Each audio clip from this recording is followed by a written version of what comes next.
जो doctors NEET PG counselling में participate कर रहे हैं उनके लिए एक बहुत बड़ा क्वेश्चन आता है, अपग्रेड हमें करना चाहिए या नहीं करना चाहिए, और अपग्रेड का प्रोसेस क्या होता है और एग्जैक्टली क्या चीज़ें होती हैं उसमें।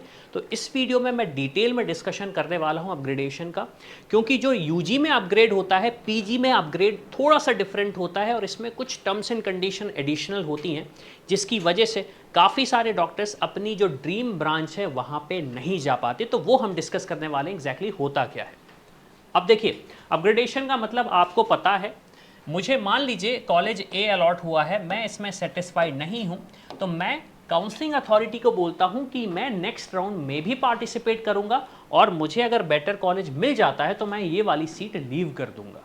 अब अपग्रेडेशन में एक कंडीशन ये भी होती है फ्री एग्जिट की।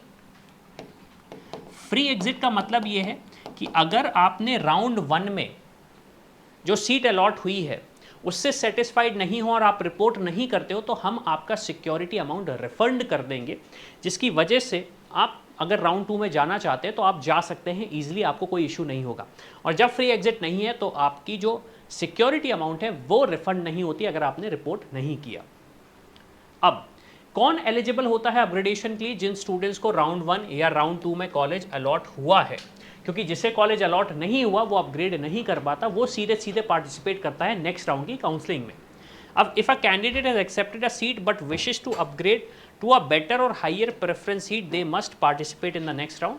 And upgradation is not applicable in the mop up round or any subsequent rounds after mop up. तो देखिए, बेसिकली होता यह है कि राउंड 1 राउंड 2 में आप अपग्रेड कर सकते हैं, लेकिन मॉपअप राउंड यूजुअली एक वो राउंड होता है जहां उसके बाद हो सकता है सीट्स अवेलेबल ही ना हो तो कोई राउंड नहीं होगा, तो वहां से फिर आपकी अपग्रेड करने की अपॉर्चुनिटीज चली जाती हैं। अब दूसरा क्वेश्चन आता है कि अपग्रेडेशन वर्क कैसे करता है। तो ऑब्वियस सी बात है, चॉइस फिलिंग प्रोसेस में कैंडिडेट ने जो चॉइसेस लॉक करी हैं उसके प्रेफरेंस में अगर कोई बेटर ऑप्शन है, एक अच्छी कैटेगरी, अच्छी सीट जो अवेलेबल है, अगर वो अवेलेबल है उसकी मेरिट पे, तो वो सीट उसे अलॉट हो जाती है, वो सीट उसे अलॉट हो जाती है। And if no better seat is available the candidate retains the allotted seat. ये एक बहुत ही बड़ा कंफ्यूजन होता है डॉक्टर्स में स्पेशली, कि अगर मैंने अपग्रेड किया तो क्या मेरी एग्जिस्टिंग सीट चली जाएगी? नहीं। अपग्रेडेशन का मतलब यह है कि आपकी जो एग्जिस्टिंग सीट है वो सेफ है, आपको एक बेटर सीट लेने का अपॉर्चुनिटी मिल रहा है जो कि काउंसलिंग अथॉरिटी प्रोवाइड कर रही है।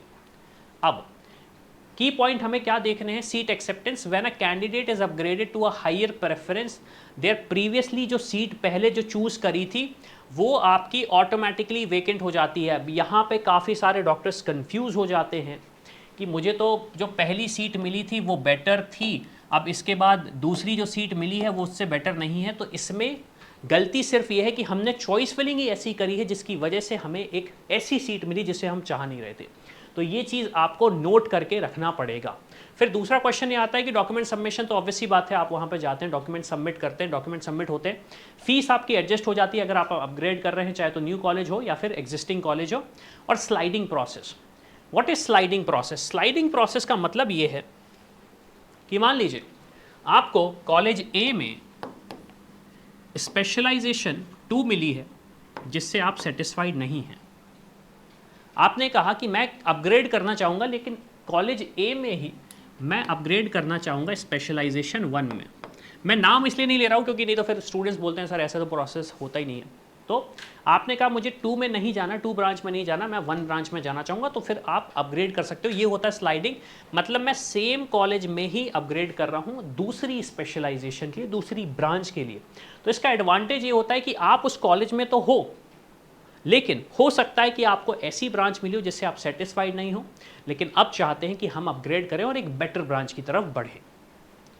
अब क्वेश्चन आता है कि बेनिफिट्स क्या हैं। तो सबसे इंपॉर्टेंट बेनिफिट ये है कि जब आपको कॉलेज अलॉट नहीं हो रहा है तो आपके पास अगर एक सीट हो तो इससे बड़ा मतलब पीस ऑफ माइंड, अगर मैं बोलूँगा, इससे बड़ा पीस ऑफ माइंड नहीं हो सकता। यूजी का भी प्रोसेस, मतलब हम जो काउंसलिंग प्रोसेस करते हैं, हम स्टूडेंट्स को गाइड करते हैं, पेरेंट्स के साथ बैठ के बात जब करते हैं, तो काफ़ी सारे पेरेंट्स से जब मैं डिस्कस करता हूँ, स्टूडेंट से डिस्कस करता हूँ, डॉक्टर से डिस्कस करता हूँ, तो उनका यही कहना है कि हमें सीट अलॉट नहीं हुई राउंड 1 में, अब हमें बहुत ज़्यादा पैनिक मोड पे हैं। तो अगर आपके पास एक सीट है तो आपको ये तो पता है कि भाई मेरे पास तो एक ऑप्शन आ चुका है। दूसरी चीज़, ये इंश्योर्स करता है candidate does not lose previously allotted seat, क्योंकि यूजुअली क्या होता है, अपग्रेड का मतलब ये है कि आप रिजाइन नहीं कर रहे हो उस सीट से, आप उस सीट को लेके चल रहे हो और बेटर ऑप्शन देख रहे हो जिससे आप बच जाते हो। और फ्लेक्सिबिलिटी रहती है आपके पास कि आप अपने डिज़ायर्ड इंस्टीट्यूट में जा सकते हो विदाउट थिंकिंग कि यार मेरे पास तो सीट्स ही अवेलेबल नहीं है। अब लिमिटेशंस भी होती हैं अपग्रेडेशन की। तो candidate must carefully select the rank preference during choice filling as they can not revert back to their old seat once upgraded. जैसे कि मैंने पहले बोला, मैंने काफ़ी सारे डॉक्टर से जब बात करी तो उनका ये कहना कि हमें जो राउंड 2 में सीट मिली थी हम उससे सेटिस्फाइड ही नहीं थे, हमें तो राउंड 1 की सीट चाहिए। अब ऐसा पॉसिबल नहीं है। क्यों? क्योंकि आपकी तो सीट अलॉट हो चुकी है, अब आपको अपग्रेड हो चुके हैं, अब आप रिवर्ट नहीं कर सकते।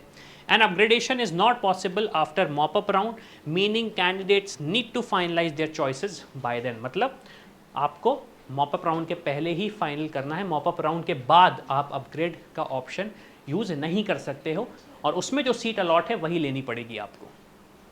अब अपग्रेडेशन राउंड 1 एंड राउंड 2, तो राउंड 1 से राउंड 2 अपग्रेड कर सकते हो, राउंड 2 से मॉपअप कर सकते हो। There is no mop up upgradation in the mop up round. Candidate must decide whether they accept their round 2 seat or participate in the mop up round. अब ये चीज़ थोड़ी सी कंफ्यूजिंग लगती है स्टूडेंट्स को। क्यों? क्योंकि उन्हें लगता है कि राउंड 1 में अपग्रेड था, राउंड 2 में अपग्रेड है, तो मॉपअप राउंड में क्यों अपग्रेड नहीं है? मॉपअप राउंड में अपग्रेड ना होने का सिंपल कारण है क्योंकि सीट्स बहुत कम वेकेंट बचती हैं और गवर्नमेंट भी चाहती है कि वो सीट्स अलॉटेड रहें, खाली ना जाएं। अब steps to participate in the upgradation कैसे करना है आपको? Accept the initially allotted seat और उसमें एडमिशन प्रोसेस कंप्लीट करना है। अपग्रेड करने का मतलब है कि आपने एडमिशन ले लिया है एग्जिस्टिंग सीट में, एडमिशन ले लिया सीट में। इसका मतलब ये हुआ आपको सीट अलॉट हुई, अलॉट के बाद आपने एडमिशन लिया, एडमिशन लेने के बाद आपने अपग्रेड किया। अगर आपने ये प्रोसेस फ्लो अप्लाई नहीं किया तो अपग्रेडेशन का ऑप्शन आपके पास आएगा नहीं। सीट रिजर्व करने का मतलब ये है कि आपके पास सीट है जिससे आप रिवर्स करोगे, ना कि किसी other way around. Participate in the next round, आपको ऑब्वियसली बात है विलिंगनेस टू अपग्रेड देना पड़ेगा एंड फिल द चॉइसेस। और आपको अगर अपग्रेड हो जाता है तो आप न्यू इंस्टीट्यूट जाते हो और अपनी जो फॉर्मेलिटीज़ हैं वो पूरी करते हो वहाँ पे जाके with relevant documents. So I hope आपको सारे क्वेश्चन जो थे उनके आंसर मिल चुके होंगे, लेकिन हो सकता है कि कुछ ऐसे क्वेश्चन होंगे जिसके आंसर नहीं मिले हैं या फिर समझ में नहीं आ रहा है कि आपकी रैंक पे बेस्ट से बेस्ट चॉइस फिलिंग क्या होनी चाहिए, प्रोसेस क्या होनी चाहिए और कैसे हमें आगे बढ़ना चाहिए। हमारी टीम डेडिकेटेड टीम है जो आपको गाइड कर सकती है पूरी की पूरी पीजी काउंसलिंग में फ्रॉम डे 1। तो अगर आप जानना चाहते हैं, हमसे कांटेक्ट करना चाहते हैं तो इस नंबर पे कांटेक्ट करें या फिर आप हमारी टीम से कांटेक्ट कर सकते हैं डायरेक्टली। एक फॉर्म का लिंक आपको डिस्क्रिप्शन में मिल जाएगा, तो उसे फिल करें और हमारी टीम से बात करें। तो इसी के साथ मैं हूं अविनाश, मेरा काम है रास्ता दिखाना, उस पर चल के डॉक्टर बनना आपका। I hope you like this video. For more such videos, keep watching our channel. And do not forget to like, share and subscribe.